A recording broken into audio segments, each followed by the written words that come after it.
नाज़रीन मैडम मेरी तबीयत खराब है ये ना बोतल लग दी बेटी को लेकिन एक गलती की थी बेटी क्या की थी गलती है की थी बेटी पर्स पाती घड़ी में कंधे को लहाया कहीं ड्रिप लग गई पर्स कैन सी लहाया पर्स जो ने सी लहाया ये हुण उतो ही घुमा के आसू उन पैर चो कटे छो उतो दिखा मैं पर्स कढ़ा और टाइम ने आय हाय क्या करे पर्स पर्स मैडम अपना खातून पर्स में चंबड़े रहंदे ना पूछो हाल भावे कींदे समोसे दे पैसे क्या नहीं ये होनी तो ही निकल कटे से ए पर्स निकलदा पे मैडम दा देख जल्दी भई मैं लेट आओ आ पर्स आखिरकार इन्हें पैर तक आ गई था आखिर तो देखो क्या थी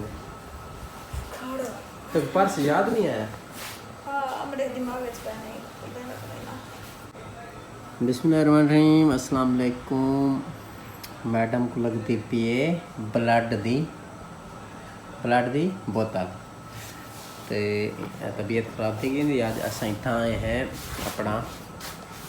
प्राइवेट हॉस्पिटल है गवर्नमेंट में इनको ना तकरीबन कितना टाइम लगता रहा है